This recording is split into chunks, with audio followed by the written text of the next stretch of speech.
이를 행하는 여호와, 그것을 지어 성취하시는 여호와, 그 이름을 여호와라 하다가 이같이 이르노라. 너는 내게 부르짖으라. 내가 내게 응답하겠고 내가 알지 못하고 이는 크고 비밀한 일을 내게 보이리라. 하나님, 오늘도 믿음으로 드리는 모든 기도가 주님 가운데 올려드려지며 하나님의 하실 일들을 또 함께 바라보며 나아갈 수 있는 은혜가 되시도록 복을 내려주십소서. 주님을 찬양하며 감사드리며 예수님의 이름으로 기도드렸습니다. 아멘. 오늘 사도행전 12장 1절에서 12절 말씀입니다. 제 12장.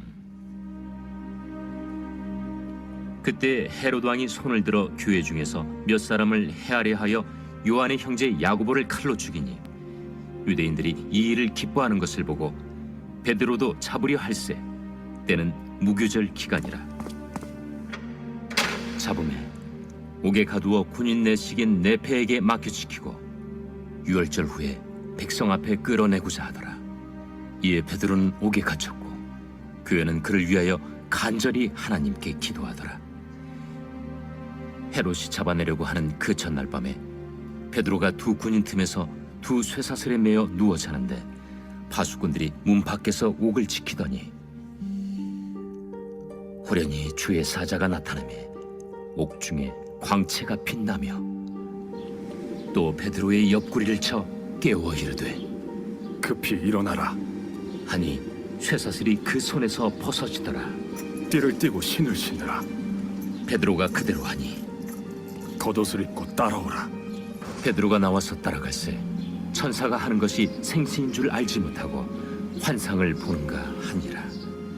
이에 첫째와 둘째 파수를 지나 시내로 통한 쇠문에 이르니 문이 저절로 열리는지라. 나와서 한 거리를 지나매 천사가 곧 떠나더라.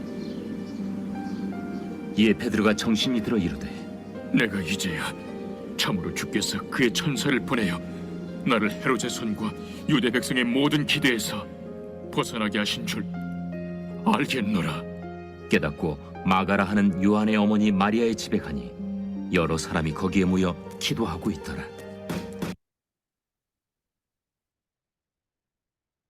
네, 헤롯의 탄압에 의한 사도 야고보의 순교, 그리고 이제 베드로의 투옥을 사도행전 12장 기록하고 있습니다.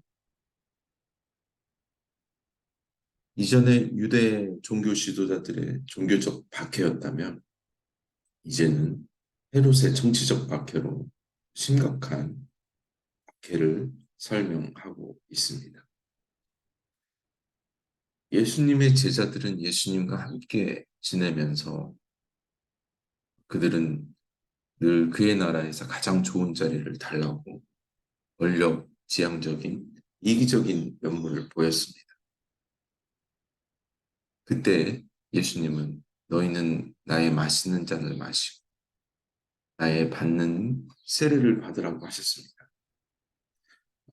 예수님이 십자가에 달리시기 전까지는 제자들이 무슨 말인지 몰랐죠. 이후 오순절 타락 사건에 성령세를 받고 난 제자들은 완전히 다른 모습과 예수님이 말씀하시는 잔이 무엇인지, 그 세례가 무엇인지 깨닫게 되었습니다. 결국 순교의 잔과 고난의 잔을 받으면서 제자들은 묵묵히 예수의 길을 쫓아갔습니다. 사도 중에서도 야고보가 첫 번째로 순교로 말씀을 성취하게 되었습니다. 야고보의 죽음으로 사도를 다시 뽑지 않았습니다. 이유는 사도의 사명을 다하고 순교했기 때문입니다. 사도다운 죽음과 영광스러운 죽음임을 모두가 알았기 때문입니다. 가룟 유다의 죽음에는 마띠아를 새로 뽑았지만 이 야고보의 죽음은 순교로 사도의 모든 사명을 다 했다는 것을 모두 알았습니다. 우리는 성도가 되는 순간 영광스러운 일이죠. 그리고 우리가 성도답게 사는 것이 더 아름답고 또 성도다운 죽음을 갖는 것이 더 큰 영광임을 배우게 됩니다. 유대인들이 야고보의 순교를 좋아하는 것을 알게 된 이 헤롯은 베드로 역시 죽이려고 오늘 잡아들였습니다. 교회는 이미 야고보의 순교를 경험했기 때문에 베드로 역시 잡혀서 위기가 찾아옴을 직감했습니다.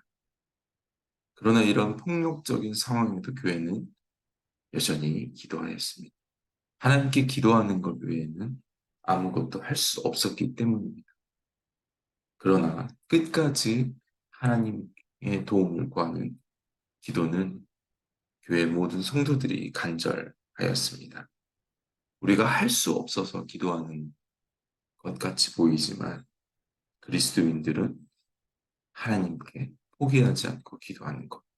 이것이 바로 영적인 전투의 승리입니다. 간절한 기도와 상황에 꺾이지 않는 기도는 영적인 승리를 말하고 있습니다. 베드로 역시 자신의 순교자의 길에서 죽음 앞에 담대함과 편안함으로 맞이하게 되었습니다. 이때 하나님의 사자들이 나타나 베드로의 옆구리를 찌르며 깨웁니다. 곤히 잠든 베드로는 이미 자신의 삶을 하나님께 맡겼습니다. 쇠사슬이 풀리고 옥문이 열리는 그 기적을 경험하며 베드로는 자신을 위해 기도하는 교회를 깨닫게 되었습니다. 베드로는 천사가 떠나고 예루살렘 거리에 찬 공기를 맡고서야 그제서야 정신이 들었습니다. 베드로의 구출은 예루살렘의 성도의 기도로 흘려나왔고 또 베드로가 교회를 향해 갔을 때 기도로 자신이 풀려난 것을 확신하였습니다. 또 교회에 도착했을 때 모든 성도들이 기도하고 있었지만 또 어린 소녀가 베드로가 왔다는 그 말을 또 믿지 못하는 사람들도 있습니다. 우리도 때로는 우리가 기도하면서 믿지 못하고 기도하고 그럼에도 불구하고 우리는 기도를 계속해야 합니다. 의심하면서도 기도해야 돼요. 영적인 승리는 끝까지 포기하지 않는 그 믿음의 기도.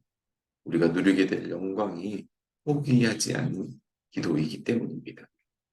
우리는 기도의 응답을 위해서 기도하는 것이 아니라 포기하지 않도록 계속 성령님께 우리의 기도를 붙들어 달라고 기도하는 것입니다. 우리가 고난과 어려움 속에서 여전히 기도하고 있는 기도의 제목들이 무엇입니까? 또 우리가 의심하면서 하고 있는 기도가 무엇입니까? 우리 삶을 뒤돌아보면 우리가 여전히 하나님께 온전히 기도하지 못했지만 우리를 붙들고 인도하시는 성령님을 보게 되고 경험하게 됩니다. 믿음이 없어서 기도하고 또 믿음으로 또 기도하고 그것이 바로 영적인 승리의 기도입니다. 우리의 기도는 견고히 닫힌 그 감옥의 문과 같이 우리를 낙심시키고 우리가 주님 앞에 나아갈 수 없는 것들이지만 하나님을 오늘 믿음으로 우리에게 승리를 주십니다. 우리가 함께 기도합시다. 하나님 감사합니다. 오늘도 기도하고 포기하지 않는 기도로 오늘 하루를 넉넉히 이겨내게 하여 주시고 승리하게 하여 주시고 느꼈던 뒤서슬과 옥문이 열리는 하나님의 놀라운 기적을 경험할 수 있는 주님을 찬양하며 예수님의 이름으로 기도드렸습니다. 네. 오늘도 기도로 포기하지 않는 기도로 하나님께 영광 올려드리는 하루가 되시길 바랍니다. 아멘.